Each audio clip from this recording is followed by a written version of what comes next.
नमस्कार मित्रांनो, माहिती रंजन चॅनलवर तुमचं मनापासून स्वागत। मित्रांनो, आजपासून काही दिवसांनी अयोध्येतील राम मंदिरात रामलल्लांची प्राणप्रतिष्ठा होणार आहे। वेळ कमी आहे, त्यामुळे अयोध्येच्या सौंदर्यीकरणाचे काम खूप वेगाने सुरू आहे। राम की पौडी ते शरयू घाटापर्यंतचे रस्ते, चौकात प्रत्येक कोपरा सजलेला आहे। आंतरराष्ट्रीय विमानतळाचे काम 95% पूर्ण झालेले आहे। रेल्वे स्थानकही मंदिराच्या रूपात तयार करण्यात येत आहे। अयोध्येसाठी दिल्ली, मुंबई, चेन्नई, बंगळूर, पुणे, कोलकाता, नागपूर, लखनौ, जम्मूसह देशातील अनेक भागातून 1000 ट्रेन धावणार आहेत। या काळात लाखो लोक अयोध्येत येणार आहेत, त्यामुळे लोकांनी अगदी घरोघरी हॉटेल सुरू केलेली आहेत। मंदिराच्या आजूबाजूच्या दुकानांमध्ये विक्री 60% वाढलेली आहे। राम मंदिराच्या उद्घाटनापूर्वी अयोध्या किती बदलली आहे हे आज आपण माहिती रंजन चॅनलच्या व्हिज्युअल टूर वरून बघणार आहोत। मित्रांनो, आपण आपले सर्व व्हिडिओ पाहताच न विसरता सर्व व्हिडिओना लाईक आणि शेअर करा। तसेच जवळजवळ 80% लोकांनी अजूनही आपल्या माहिती रंजन या चॅनलला सबस्क्राईब केलेलं नाही। तर मित्रांनो, आठवणीने आपल्या चॅनलला सबस्क्राईब करा। हे तुमच्यासाठी फ्री आहे, त्यामुळे आम्हाला खूप हुरूप मिळतो। मित्रांनो, सध्या अयोध्येत सर्वत्र बांधकाम सुरू आहे। लता मंगेशकर स्क्वेअर ते सदाअतगंजला जोडणाऱ्या रस्त्यावर बिर्ला धर्मशाळेसमोर राम जन्मभूमी पथ सुरू आहे। मार्गाच्या प्रवेश बिंदूवर 2 मोठे कॉलम म्हणजेच खांब उभारले गेलेले आहेत। रस्त्याच्या मधोमध असलेला पांढरा शेड जवळपास तयार झालेला आहे। राजस्थानातून आणलेल्या संगम रबरापासून त्याचे तयार करण्याचं काम सुरू आहे। आजूबाजूच्या भिंतीवरही रामलल्लांच्या जीवनाशी निगडीत पात्रे कोरण्यात येत आहेत। राम मंदिराच्या प्रवेश पॉइंट पासून काही पावले पुढे एक सुरक्षा पॉइंट बांधण्यात आलेला आहे। याआधी लॉकर रूम आहे। दर्शनापूर्वी मोबाईल आणि इतर इलेक्ट्रॉनिक वस्तू या लॉकर रूम मध्ये जमा करायला जातात। सुरक्षा पॉइंटच्या पुढे एक सुई देखील आपण नेऊ शकत नाही। अनेकदा लोक खिशाला पेन लावून जातात, पण सुरक्षेच्या कारणासाठी तिथं त्यांना थांबवण्यात येत आहे। इथून पुढे गेल्यावर तात्पुरत्या राम मंदिराकडे जाणारा रस्ता आहे। सिक्युरिटी पॉइंट ओलांडून काही मिनिटातच मंदिरात आपण पोहोचतो। रामलल्लाच्या दर्शनासाठी आलेले भाविक समोर उभारण्यात येत असलेल्या भव्य राम मंदिराचे बांधकाम पाहू शकतात। तात्पुरत्या मंदिराजवळ रेलिंग आहे, तिथूनच हे भव्य राम मंदिर दिसते। राम मंदिरामुळे अनेक मोठे हॉटेल समूह अयोध्येत येण्याच्या तयारीत आहेत। अहो, एवढंच कशाला, 10 ते 12 मोठे समूह अयोध्येत पोहोचले देखील आहेत। आपण सध्या अयोध्येला जिथे पोहोचतो ना, तेव्हा आपल्याला इथल्या कोणत्याही मोठ्या हॉटेलमध्ये एकही रिकामी खोली दिसत नाही।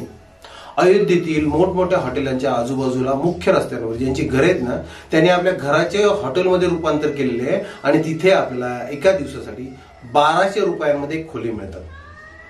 लाडू, बांगड्या विकणाऱ्यांची अशीच कहाणी। तिथं विकास गुप्ता सांगतात, त्यांचे वडीलही लाडू विकतात। हनुमानगडीला भेट देण्यासाठी पूर्वीपेक्षा जास्त लोक येत असल्याने विकास सांगतात की त्याचा परिणाम दुकानदारांच्या व्यवसायावरही दिसून येत आहे। धर्मेशचे बांगडीचे दुकान येते। तो सांगतो, पूर्वी मी दिवसाला 200 ते 300 रुपये कमवत होतो, आता मला 1200 ते 1500 रुपये मिळतात। आता फक्त मंदिराच्या उद्घाटनाची प्रतीक्षा। अयोध्येत 200हून अधिक प्रकल्प एका वेळेस सुरू आहेत। 31,000 कोटी रुपये खर्च होणार आहेत, ज्यामुळे अयोध्येत केवळ राम मंदिर बांधले जाणार नाही, तर संपूर्ण अयोध्याच बदलत आहे। 30,923 कोटी रुपयांचे 200हून जास्त प्रकल्प सध्या इथं सुरू आहेत। साधारण 37 विभाग हे प्रकल्प पूर्ण करण्यात व्यस्त आहेत। यूपी गृहनिर्माण आणि विकास मंडळाने 1200 एकरवर नवीन अयोध्या टाउनशिप विकसित करण्याची योजना आखलेली आहे।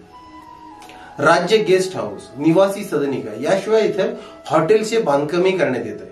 सांडपाणी व्यवस्था विकासाबरोबरच पाणी पुरवठा प्रकल्प, नवीन वीज केंद्र, भूमिगत केबल टाकण्याचे कामही सुरू आहे। 22 जानेवारी 2024 पूर्वी बहुतांश कामे पूर्ण करायची, त्यामुळे रात्रीही बांधकामे सुरू आहे। राम मंदिराभोवती बांधलेल्या दुकानांना भगवा रंग दिला जात आहे। शासन स्वखर्चाने दुकाने रंगवून घेत आहे। संपूर्ण अयोध्या सारखीच दिसावी, हा त्यामागचा उद्देश आहे। लता मंगेशकर यांच्या नावानेही चौक बांधण्यात आलेलं आहे। अयोध्या ही हवाई, रेल्वे आणि रस्त्याने जोडली जाईल। प्रत्येकाचे प्रकल्प स्वतंत्रपणे सुरू आहेत। राम मंदिराच्या उद्घाटनानंतर दररोज 2 लाख भाविक अयोध्येत येतील असा अंदाज आहे। विशेष प्रसंगी ही संख्या 5 लाखापेक्षा जास्त असू शकते। अशा परिस्थितीत 5 लाख लोकांची गर्दी हाताळण्यासाठी रस्त्यांची जोडणीही सक्षम केली जात आहे। लखनौ गोरखपूर महामार्गावर मर्यादा पुरुषोत्तम श्रीराम आंतरराष्ट्रीय विमानतळ बांधले जात आहे। पहिल्या टप्प्यातील जवळपास 95% या विमानतळाचे काम पूर्ण झाले. विमानतळासाठी सरकारने 821 एकर जमीन घेतलेली आहे. धावपट्टी बरोबरच कॅट 1 आणि रेसा सुविधाही विकसित करण्यात येत आहे. कॅट 1 आणि रेसा सुविधेनंतर खराब हवामान आणि रात्री देखील विमानांचे लँडिंग सहज करता येते. एअर ट्रॅफिक कंट्रोल म्हणजेच ATC टॉवरचे काम पूर्ण झालेले आहे.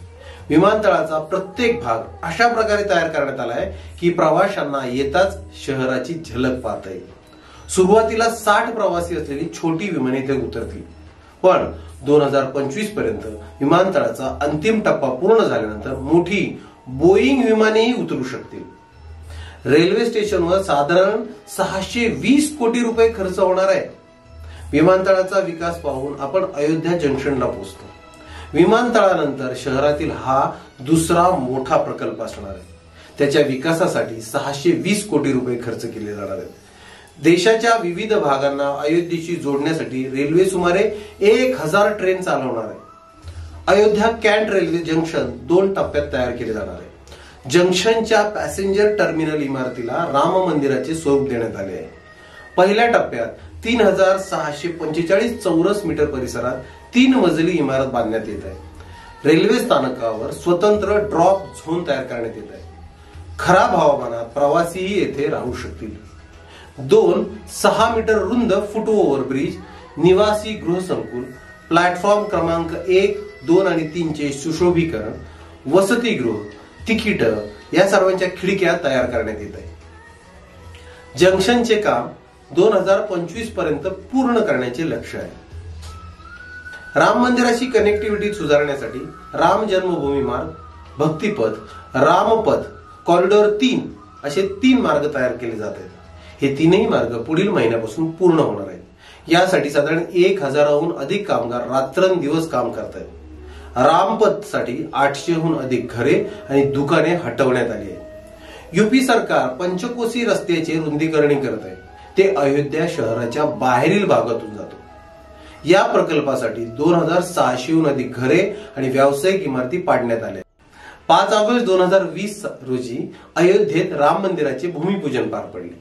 तेव्हापासून जमिनीच्या किमती 10 पटीने वाढल्या आहेत. रजिस्ट्री डेटावरून किती प्रमाणात जमीन खरेदी विक्री केली गेली याचा अंदाज लावता येतो.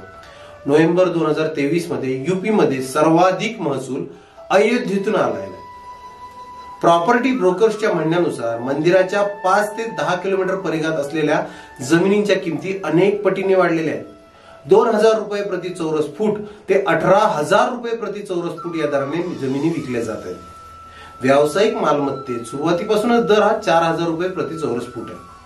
अनेक टाउनशिप आणि खासगी हॉटेल्स अयोध्येत त्यांचे प्रकल्प सुरू करणार आहेत. यासाठी सरकारने 14 कोसी परिक्रमा मार्ग, रिंग रोड आणि लखनौ गोरखपूर महामार्गावर जमीन मंजूर केलेली आहे. अयोध्या विकास प्राधिकरणही डिसेंबर अखेर गृहनिर्माण योजना सुरू करणार आहे. या योजनेअंतर्गत 80 एकर परिसरात भूखंड, फ्लॅट आणि व्यावसायिक मालमत्ता विकसित करण्यात येणार आहे. यासाठी लखनौ गोरखपूर महामार्गावर 95% जमीन संपादित करण्यात आलेली आहे. अयोध्या विकास प्राधिकरणाचे सचिव सत्येंद्र सिंह म्हणतात, अयोध्येत एकाच वेळी अनेक प्रकल्प सुरू आहेत. टेंट सिटी तयार होत आहे. 35 एकर मध्ये मल्टी लेव्हल पार्किंगचे कामही सुरू आहे.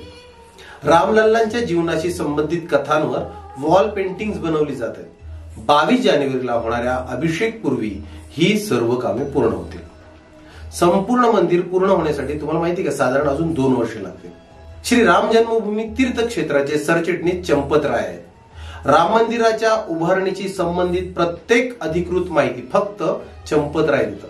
ते 2020 पासून श्री राम जन्मभूमी तीर्थक्षेत्र ट्रस्टचे सरचिटणीस आहेत. राम मंदिर प्रकरणाच्या सुनावणी दरम्यान ते मुख्य वकील आणि पक्षकारही राहिलेले आहेत. ते म्हणतात, उद्घाटनाची तयारी जोरात सुरू आहे. गर्भगृहाचे काम पूर्ण झाले, पण संपूर्ण मंदिर पूर्ण होण्यासाठी आणखी 2 वर्ष लागतील. 22 जानेवारी हा आनंदोत्सव म्हणून लोकांनी साजरा करावा अशी त्यांची इच्छा आहे. त्यांचं म्हणणं आहे की लोकांनी अयोध्येत येऊ नये, घराजवळच्या मंदिरातच उत्सव साजरा करावा. ट्रस्टच्या म्हणण्यानुसार 22 जानेवारीला राम मंदिराचे उद्घाटन झाल्यानंतर दुसऱ्या दिवशी 23 जानेवारी पासून भाविकांना रामलल्लाचे दर्शन घेता येणार. उद्घाटनासाठी येणाऱ्या नागरिकांच्या राहण्यासाठी रात्रीचे निवारे तयार केले जात आहेत आणि मणी पर्वताजवळ 3500हून अधिक संतांची राहण्याची व्यवस्था करण्यात येत आहे. मित्रांनो, मर्यादा पुरुषोत्तम रामांच्या या मोठ्या उत्सवाला आपणही हातभार लावूया. यावर्षीची दिवाळी 22 जानेवारी 2024 करायची ठरलेली आहे. हो मित्रांनो, आपल्या अखंड हिंदुस्थानाचे स्वप्न म्हणजे श्रीराम मंदिर आणि हे मंदिर 22 जानेवारी 2024 प्रत्यक्ष प्रभू श्रीराम लल्लांच्या मूर्तीची प्राणप्रतिष्ठा करून पूर्ण होणार आहे. त्यासाठी काय करायचंय?